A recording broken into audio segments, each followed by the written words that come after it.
In the silence of the morning, the sun awakens and opens the world in colors. Hello guys, good morning. Dito ako ngayon sa trabaho ng anak ko. Sinusundo ko kasi palabas na siya. Bali, ang trabaho niya dito is night shift from 10:30 to 6:30 in the morning. Maya maya ilalabas na yun guys. Hinihintay ko lang dito sa parking area. Kumpanya dito guys, yan, Linamar. Marami din diyang Pinoy nagtrabaho. Ito naman yung building na kung saan yung anak ko nagtatrabaho. So ito na yon yung palabas.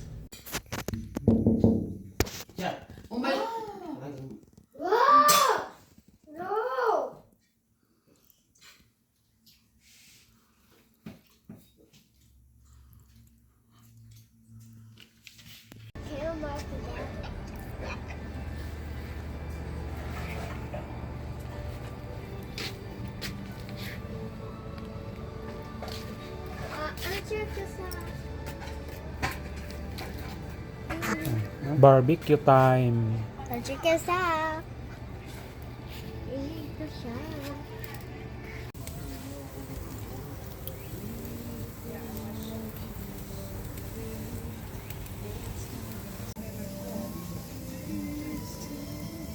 Ihaw-ihaw na naman guys.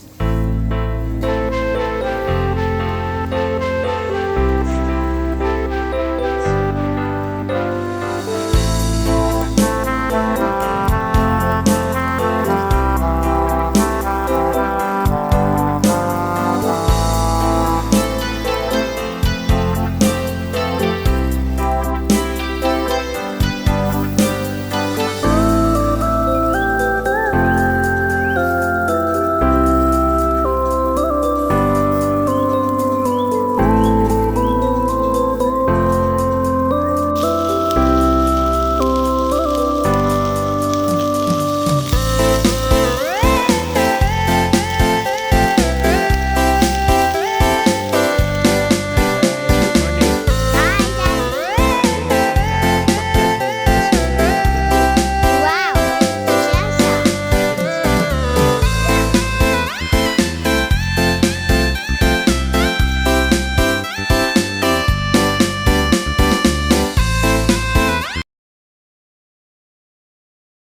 Guys, punta ko ngayon ng Lake Guelph.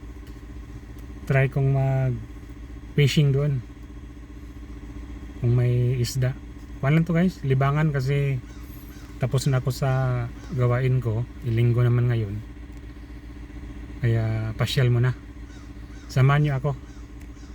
Let's go guys. Kararating lang natin dito sa Lake Guelph. Ito yung lake nila dito. Yan. So, nag-park muna ako dito sa gilid lang ng kalsada. Yan, pati dyan lake din yan, no?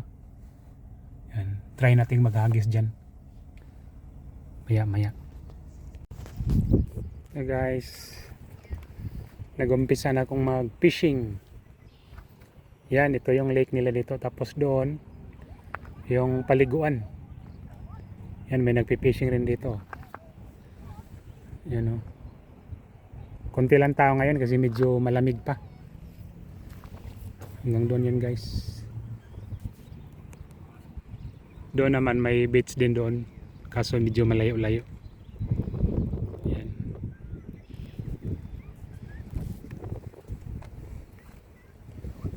Ito yung mga gamit ko, mga pamain.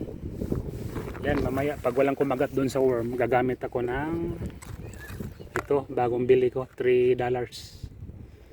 Yan. Saka ito yung worm. Yan. Yan, worm. Bili ko rin ito, nasa $2 per can. $5.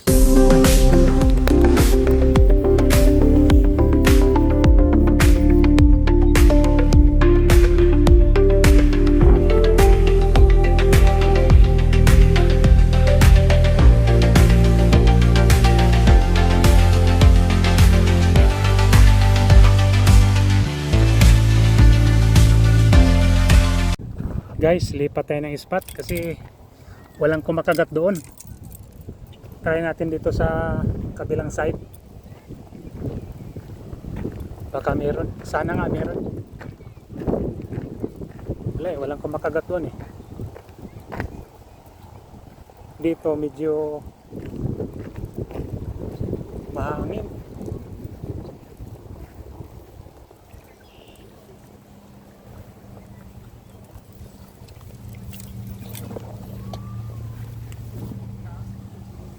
Mahangin dito banda.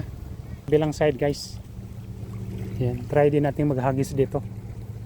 Kung meron. Kung wala, ano bang gawin natin? Lilipat ako na ibang spot.